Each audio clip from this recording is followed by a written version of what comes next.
Hey guys, so I'm going to just take you through a couple things that you need to know about these new stretchers that we've got installed on the bus, because there are some things that are not obvious and that you need to know. So the first thing that I want to show you is the battery on these stretchers. So the battery does not charge when it's in the bus. The batteries only charge on the chargers in the base. So when you're starting your tour, you have to make sure that you have a fully charged battery. So here's how you can check and make sure you have a fully charged battery. You're gonna look right here. You're gonna press the button. And it's gonna light up and it's gonna show you how full the charge is. So right now we're at like 3/4 power, so that's fine. All right, more to come. Okay, so as you're looking at the stretcher, you're gonna see these 4 buttons. You've got this button here, that's the light. That's easy enough.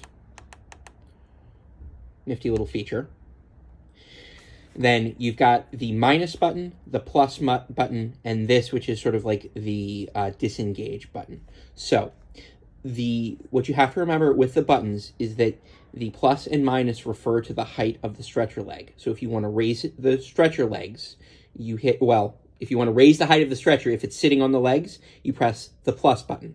If you want to lower the height of the stretcher as it's sitting on the stretcher legs, you hit the minus button. So in order to go into the ambulance, you're going to lift the stretcher up and push the minus button until the wheels come all the way up. You'll get the hang of it after doing it once or twice, but it's important that you lift that you recognize it's a little bit counterintuitive.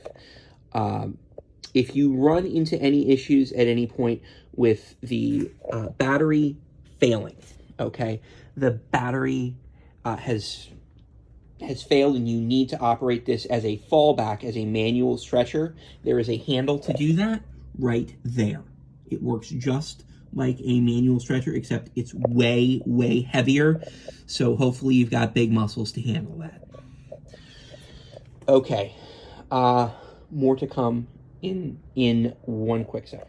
Okay guys, so as you pull the stretcher out of the ambulance, the thing to remember is that this is way heavier than a regular stretcher, but because you don't have to manually raise and lower the wheels, you get both crew members on the end to split the load. So hopefully, as you're splitting the load, you can do so smoothly, and the shared load will be less than the individual load was on the old stretchers. That's the whole idea here.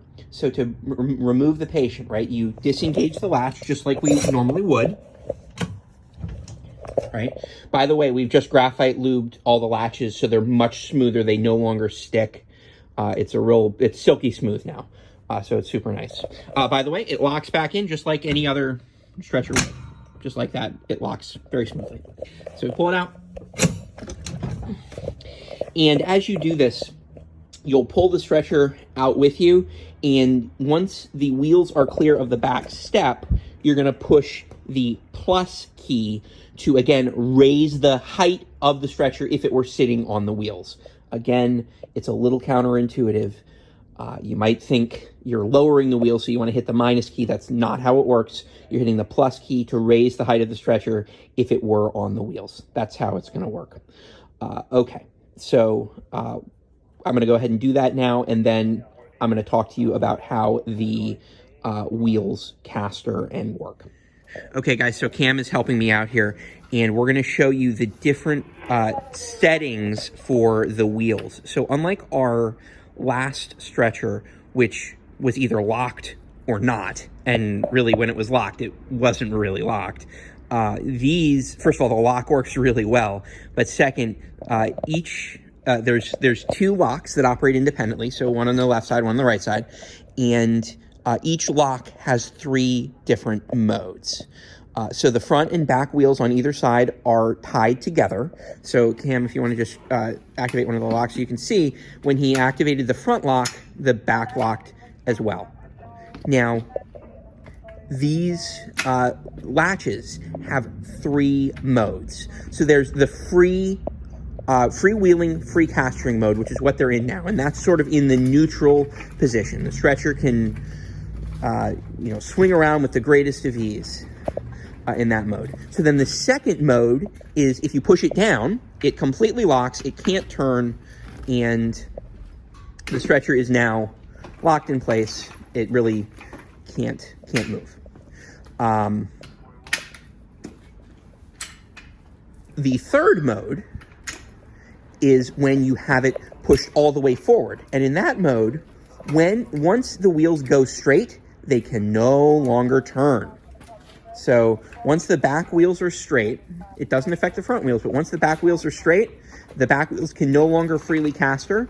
And so it's sort of like a steering mode. So this is just like one of those hospital stretchers that you may be used to moving patients around in a hospital. We wanted to make sure that everybody was aware of this, because if you've inadvertently engaged that mode, there's a very real chance, particularly with how, you can see guys, how high the stretcher goes up, that if you have that mode inadvertently engaged and you push to the side and it's not freely castering, it would be very easy for you to inadvertently tip a patient over, just like that.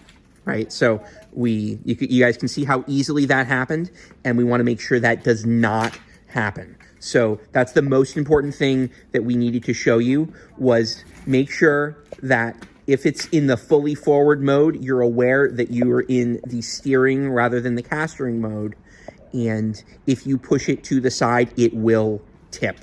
Please be careful. The other thing, guys, is this should be at the lowest comfortable setting. The lower the stretcher is, the less likely it is to tip. That's basic physics. So we want to get this as close to the ground as we can. So Cam, go ahead and lower it as comfortably as you can. And you can see we have a beautiful handle on this. And the handle comes way up.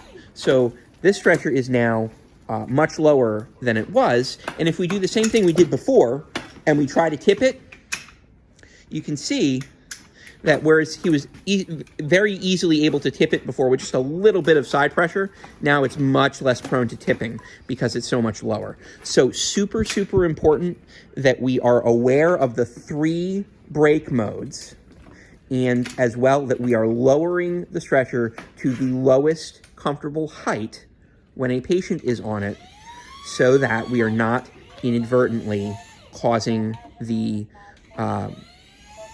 patient to have a risk of tipping. All right. Cam, was there anything else that you wanted to show folks?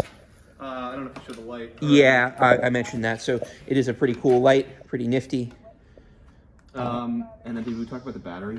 We did talk about the battery, yeah. Okay. And then can you just show people how the handle comes out, because it's a little non-obvious. Yeah, so there's the buttons, the 2 red buttons right here next to the light for the battery. So you push these. That comes out and up. Perfect. And then it kind of locks there. It can lock, or you can have it kind of in free mode. Yeah, so you can pull it if you want it free like that. Right. But if you push it down, it locks. Right. And then to put it back, you just pull up, slide it back in, and it's locked. Right. By the way, the side, these are the railings, right? So they're like wings. They're not really railings. The buttons to raise and lower are here in red. The design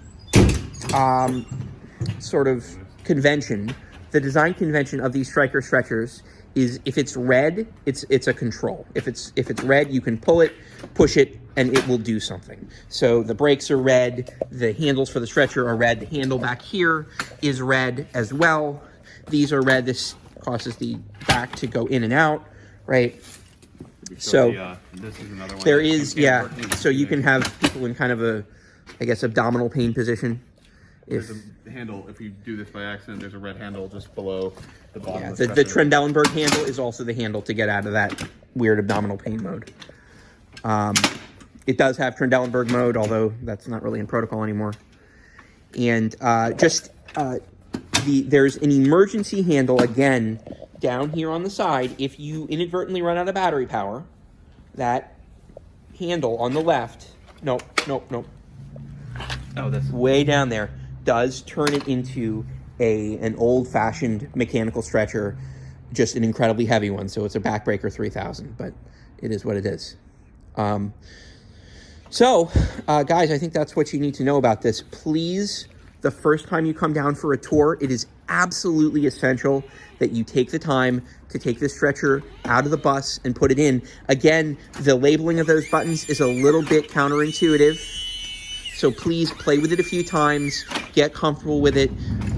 Also, play with the 3 brake modes. Critically important that you play with those 3 brake modes so that you understand what the stretcher is going to do when you start pushing it. Because if you don't play with those brake modes, you're going to tip somebody.